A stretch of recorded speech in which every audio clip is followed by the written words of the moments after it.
Hey guys, welcome to the first ever episode of Dungeon and Newbies, where we cover Dungeons and Dragons, tabletop role-playing games, dungeon crawls, and all things fantasy. I am your dungeon minion. You heard me right. I said minion because I'm certainly no master. And for the inaugural episode of our channel, I thought what better way to start than by showing off the Dungeons and Dragons 5th edition starter set. And this is the box cover right here.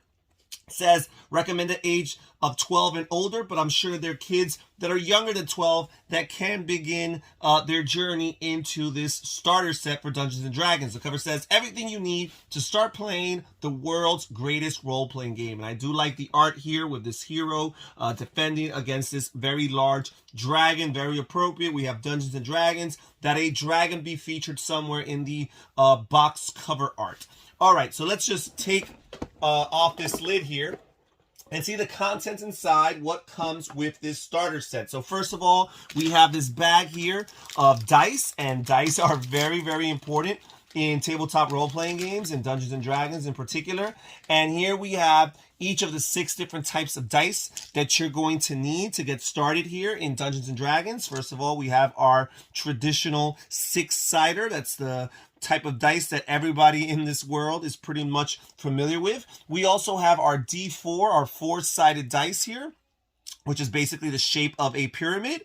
We have our 8-sided dice and our 6-sided dice right here. And then finally, we have our 12-sided dice, our D12. And then we have our 20-sided dice, the D20, which is the dice that was made famous by Dungeons and Dragons, right? So we've got these nice dice. So if you do not own all these type of dice, you do not need to worry about buying a fancy, prettied up version of dice. As long as you buy this starter set, you will have these dice included within the package. Now let's continue seeing what else is in this box. We have our starter set rule book, and this is a small, non-comprehensive, almost introduction, the basic rules that you will need to get started and play a little bit of Dungeons and Dragons. Now, Dungeons and Dragons is known for their core rule books. There's 3 different core rule books: the Player's Handbook, the Dungeon Master's Handbook, and you also have the Monster Manual. And these are pretty thick, large volumes, tomes, if you will. And it could be a little bit of a price investment, especially if you do not know that you're going to like Dungeons and Dragons. And it's a comprehensive rule set where you're going to know all the ins and outs of how to play Dungeons and Dragons. While the game here, the starter set here, only provides a smaller, truncated, abbreviated rendition of the rules. So again, you see the larger artwork, the complete image that's depicted on the box cover art here with the dragon and the hero defending against the dragon. And there's a few other heroes along with him. So here we have a table of contents that describes what's inside of the rulebook. And if you look inside the rulebook, there is some nice artwork here. So they continue with their nice artwork, bringing the player or the reader into this world. It starts here with chapter 1, how to play. You see here, there's a picture of the dice over here. So it explains the game dice. The structure of play. It talks about the 6 different abilities that the characters depend on. These abilities or these attributes, these stats, if you will, are very key and important to playing Dungeons and Dragons. And players who are somewhat familiar with Dungeons and Dragons but may have not played it may have heard of some of these things. You have your strength, your dexterity, your constitution, your intelligence, your wisdom, and your charisma. It talks about ability checks.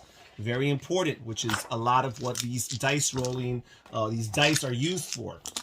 And strength checks and dexterity checks, constitution checks, intelligence checks, wisdom checks, charisma checks, saving throws, something that's also very important in Dungeons and Dragons. Again, more beautiful artwork. Here they go into the details of combat, even though Dungeons and Dragons is not all about combat.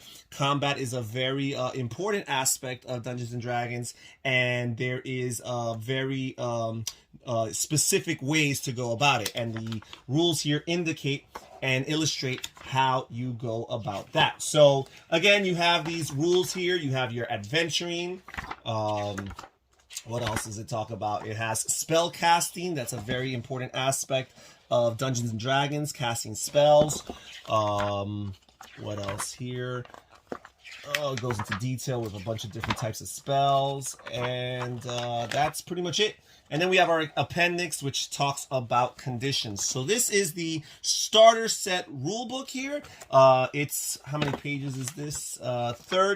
32 pages, all right? As opposed to those larger volumes that I mentioned earlier that you would have to get if you wanted to get deeper into the game. But for starters, this is a good introduction into the world of D&D and its rules. And the starter set also comes with an adventure. As you become experienced in Dungeons and Dragons, as a DM, as a dungeon master, as a storyteller, and a facilitator of the game experience, you'll be able to kind of create your own adventures, your own campaigns. But the world of D&D and Wizard of the Coast comes with lots of campaigns and adventure modules that players can purchase to just flat out run as they are written verbatim, or to kind of pick and choose and use those as source materials for your own adventures and your own campaigns. The starter set does come with one adventure here, The Lost Mine of Phandelver. And this is a pretty big book itself. It's 63 pages, so it's twice the size of the actual rule book that this box comes with. And let's just see a little bit, peek inside of it. So it gives you an introduction here of the adventure. And it talks to you about running the adventure. And this is basically for the DM. This is not for the players to read. The players, all they need to do is to become familiar with the starter set. The DM is kind of like an MC, if you will, a master of ceremonies. They are kind of not really playing the game, but again, they're facilitating the process so that others can play the game.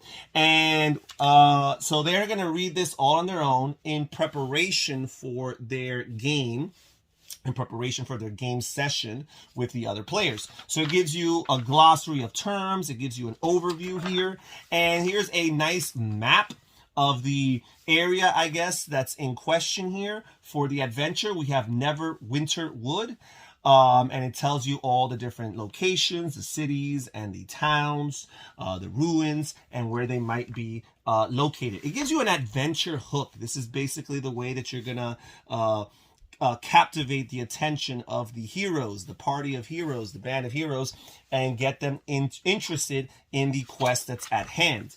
And then it talks about the rest of the adventure, and it goes into detail starting from beginning to end. So we start with part 1 with the Goblin Arrows, right?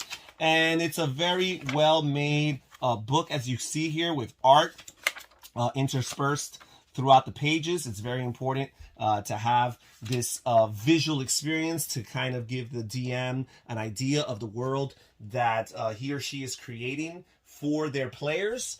Very important that the DM have a good mind's eye as far as what's taking place in this universe, what this world actually looks like, because it's the responsibility of the dungeon master, the storyteller, the guide.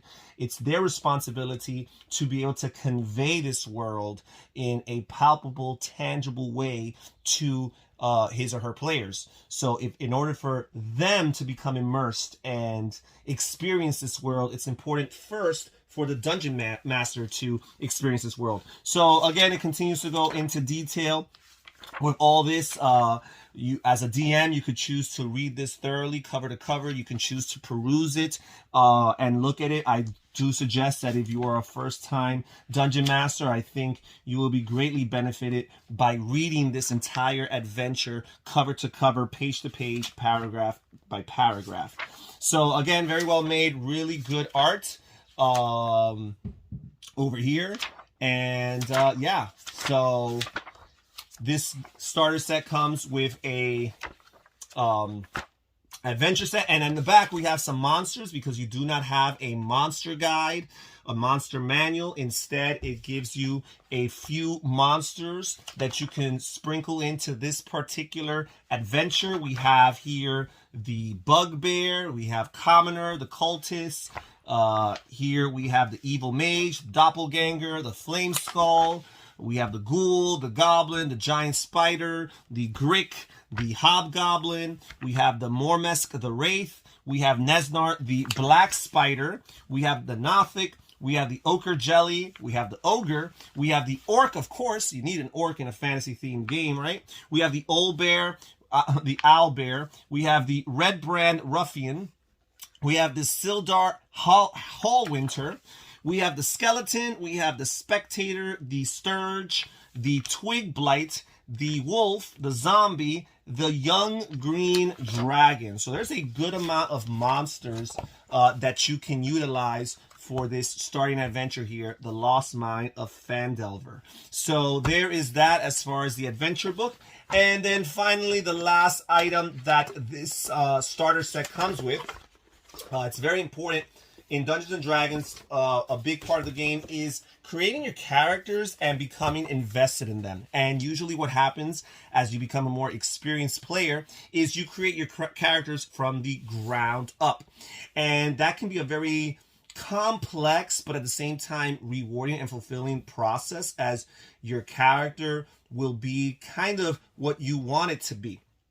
However, for the purposes of this starter set, instead of giving you blank character sheets that you would create, the starter set here comes with a few already made characters. As a matter of fact, it comes with 5 characters. It would have been nice if maybe they included 6 to 8 characters just to give a few more options, but 5 characters is a decent amount to start with. So here we have this first character here, and they do leave the names blank, so they at least give the new player the opportunity to name their character. However, everything else is already pre-populated and determined. We have a fighter, level 1 fighter. You're all starting off at level 1. He is of the human race. His alignment, which is something very important to the narrative of Dungeons & Dragons, his alignment is lawful good, and his background is he is a folk hero.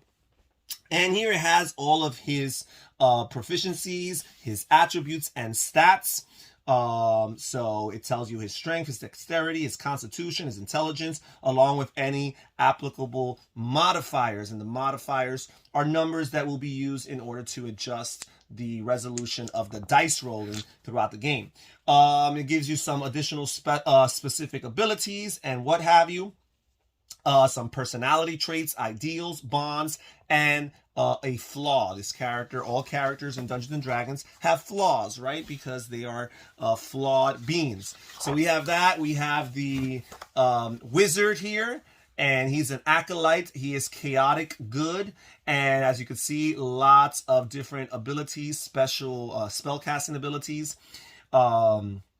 And some flaws. I'll do just about anything to uncover historical secrets that would add to my research, which again lends to him being chaotic. He is good. He wants his outcomes to be for the greater good of life and existence. However, he's chaotic, so he'll go about anything in order to accomplish this good objective. So that's really cool. So here we have a rogue, a level 1 rogue. This rogue is a criminal, and their alignment is neutral. They have no particulars about good or evil. They are simply living a life of crime. And then here we have a cleric who's a soldier, and his alignment is neutral good, right? Neither lawful nor chaotic, but he is a good, seeking for the good of society. And then finally, the last player sheet or character sheet that's filled out here is the another fighter. This time we have a noble. The other fighter was a folk hero, so we have 2 fighters here, also of human race, and we have noble with lawful neutral. I didn't specify the other races that are included here. We have a high elf, a lightfoot halfling for the rogue. The wizard's a high elf, and the cleric here is a hill dwarf, right? And that's pretty much it. So again, this is a good set to get your feet wet. You do not have to worry about the complexities of character creation because they already come with these characters for you. And after playing a few sessions with these characters, you're going to have a good idea of what you like about these characters, what you dislike about these characters, and that will serve as a reference point in future plays when you want to create and work on your own character from the ground up. You'll know exactly what you in particular are looking for. And that's pretty much it as far as this unboxing and this review of the D&D 5e starter set. You can find these at your local Walmart, Target, Barnes & Nobles. I'm sure lots of other stores out there carry this as well. You can find this online on Amazon, on Wizards of the Coast, their website. And also I might include a link on the description down below for players who are interested in purchasing this item from there. And that's pretty much it. Thank you so much for joining us here at the first episode of Dungeons and Newbies, and stay tuned as we'll have more content in days to come. Take care. Bye-bye.